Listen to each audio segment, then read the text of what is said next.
Hi guys, my name is Christine and I'm a dating, relationship and personal development coach. And today I'm talking about I'm worried that no contact isn't working. So the first thing that I want to discuss is it might not work. No contact might not work. So your fears are actually, real. There is a chance that no contact won't work. Okay. But the thing is with no contact is that if you are hoping to get an ex back by doing the no contact rule, or you're just hoping to get your ex back in general, then no contact is still the best move. If you imagine it like a chess game, it's still the best move that you can play. And it's the only move that you can play that could possibly get them back. No contact, right? Because if you think of the opposite of no contact, which is trying to be in your ex's life by communicating with them, by talking to them, by trying to reason with them, trying to tell them how much you miss them, or trying to convince them to be with you again, that's only going to make them pull away even further. Because what no contact does, at least, is that it levels the playing field, right?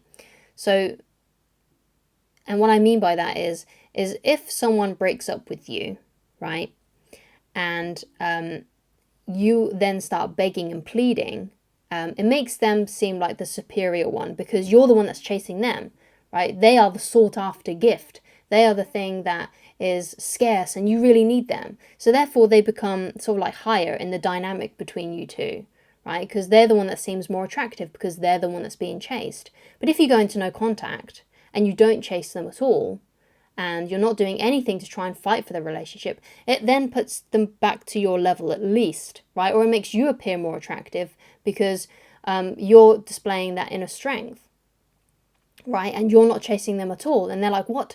I just broke up with them. How come they're not chasing me? Maybe they don't care. Maybe they don't find me attractive anymore. Why aren't they trying to do something? Because maybe they've been in other relationships where a breakup happened and they got chased, and therefore they was expecting the same behavior from you, but you didn't. So therefore now you could even be on that more attractive scale. So that will cause them to then maybe regret breaking up with you, maybe start missing you, maybe seeing you as more attractive and desirable, and they start regretting their decision. Of course, if they do regret their decision and they come back, it's up to you then to decide, do I actually want this person back? Because sometimes you could be trying to get back with a bad egg because perhaps you just feel like, because you're looking back, perhaps maybe looking back at the relationship with nostalgia and you're not really looking at all the red flags that happened, how bad you felt when you was actually with them. Sometimes you ignore those sorts of things after a breakup. But no contact is the best move you can play. So it doesn't matter really if no contact... if you feel like no contact isn't working, you're still doing the right thing by being in no contact, especially if you do want them back, okay? So one of the things that I say to people when it comes to this thing, when it comes to the no contact rule, is when you start doing the no contact rule, you've got to assume that they're not coming back anyway, right? Because if you're not assuming that they're not coming back and you think and you're hoping, living in hope that they're going to come back, then it's preventing you from moving on, because the truth is you don't know 100% if this person is going to come back by doing the no contact rule. You don't know that. And because you don't know that, you have to start trying to move on immediately. Now, I say move on immediately, but you probably won't get over it immediately. But you need to start healing from it immediately and start assuming that they're not coming back. Because sometimes what can keep people stuck is they're not assuming their ex isn't coming back. And if they're not assuming that, then they're staying stuck because they're living in hope that they're coming back. So you see what I mean? Like, it's very difficult to move on from someone that you think is coming back. But the thing is that you don't know if they're coming back. No one really knows, right? Only your ex really knows that. Only your ex knows how they feel about you, right? So you have to assume that they're not coming back because there's a chance that they might not come back. And if there's a chance that they might not come back, then you need to start moving on, because if you don't, you're just going to stay stuck, right? And you don't want that, right? You need to start getting over it, okay? Which will take time. And you've got to understand that. You've got to be sort of kind to yourself in that way. Like, yeah, this sucked, especially if you were the one that got dumped, right? If you were the one that got dumped, it probably hurt. It's probably made you feel insecure. It's probably knocked your self-esteem. It's probably made you just feel just generally awful about yourself, because it's not nice being dumped. So, you got to give yourself time. And I always say to people, before you start dating again, you need 6 months minimum after a breakup before you should start dating again. I think sometimes it depends. Actually, it depends a lot on how long the relationship was. So if this was someone that you was with for like 10 years, then you're probably going to need over a year to give yourself time to get over it. Okay, obviously it can sometimes depend as well on how intensely you felt about the breakup and that person. And also how much you actually really loved them, and how emotional you felt, and how connected you felt to that person. Because sometimes you can be in a relationship for 10 years and not really be that attached. Unfortunately, there are some relationships like that, whereas someone could be, you could be with someone for only a year and feel really attached to that person. So it depends on how attached you were. So if you were super attached, then you'll probably need longer than 6 months before you should start dating again. And what you do during that time is, you start focusing on other things. You start figuring out what your knowledge gaps are when it comes to relationships and dating. Like if you felt like, okay, there was a few things that I could have done better in that relationship, then you start working on those things. Perhaps you didn't know really how to communicate. Perhaps you didn't really understand the opposite sex.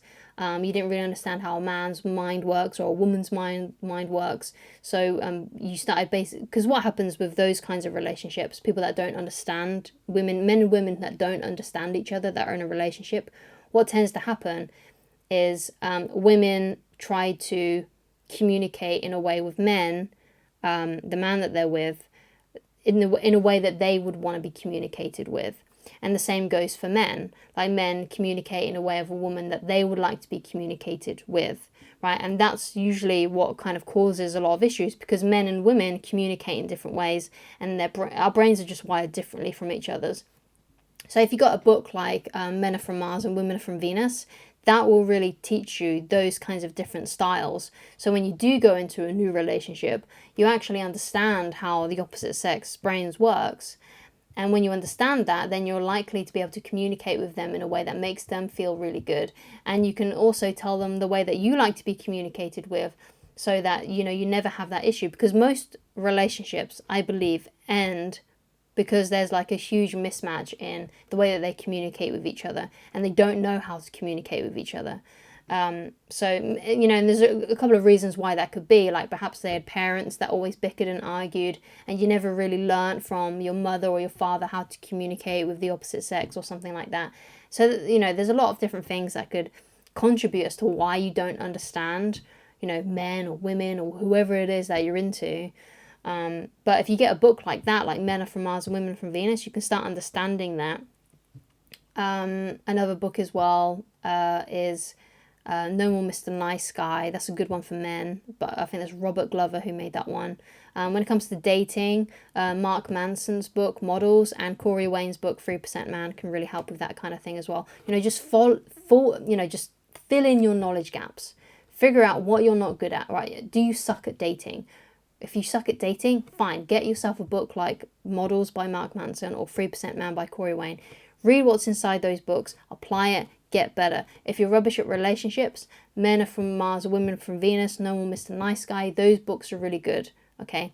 And start applying it. If you've got bad social skills, get a book like How to Win Friends and Influence People. Read those principles, start applying them, start working on them, okay? So, obviously as well, working on your self-esteem, because like I said, when you get broken up with and you didn't want the breakup to end, it really knocks your self-esteem. It makes you feel not very attractive. It makes you feel like you're dispensable or whatever it may be. So you work on your self-esteem too. And I think one of the best ways that you can work on your self-esteem and make you feel more confident about yourself is by, first of all, working on those insecurities, working on those things that you're not good at, filling in your knowledge gaps with those sort of things. Also progressing, taking action in your life to progress your life, right? Figuring out where do you want to be in 5 years' time. You know, figuring out what kind of house do you want, what kind of car do you want, what kind of friendships do you want, what kind of relationship do you want, what kind of income do you want, and then start taking action every day to get yourself there. You know, you got to think of like, okay, what's my ideal lifestyle? How would I ideally like to be living? Right, I'm really thinking about that. And then, you know, because what I believe is going to be different from what you will, right? So you might think, okay, what I would really love to do is I'd really love to have, you know, to work at this kind of job, to be able to do this sort of thing on the weekends. Like I really like, perhaps you really like cycling and you would love to do some different cycle routes around the country that you live in on the weekends or something like that. Perhaps that's your ideal lifestyle. Then, you know, you've got to figure out what are the little steps that I need to take every day that can get me there, right? So you sort of like reverse engineer. So you think of the end goal and you think, okay, so this is the end goal. What do I need to do then? What are the steps that I need to do to get to that place? And then you take action and you start progressing. Because once you feel like you're progressing in life, you feel like you're actually going somewhere, you feel like you are actually moving towards your goals, even if it's at like a snail's pace. If you feel like you're progressing, you're going to feel really good about yourself. You know, exercise is a huge one. You know, everyone feels good after a workout. You feel if you like how the way your body looks in the mirror, that's really going to help you, right? That's going to help you feel more confident about yourself. But you know, just do things, just progress. If you feel like you're progressing in life, you're reaching your goals, you're going to feel good about yourself. Okay. So another thing as well that keeps people stuck is they watch a lot of content on the no contact rule, how to get your ex back, you know, those sorts of videos that I make and that plenty of other dating coaches do as well, or breakup coaches. You know, if you really want to start getting over this person, start, you know, if you stop watching videos on how to get your ex back and start watching videos on dating advice instead. So then you get better at, you know, knowledge about dating instead of knowledge about how to get your ex back, the no contact rule and things like that. You know, we become the content we consume, okay? So only consume content in regards to what you want to become, if that makes sense. So thank you so much for watching. If you'd like to get in touch with me personally, then please go to www.christineloveridge.com. Thank you so much for watching, and I shall talk to you again very soon. Goodbye, guys.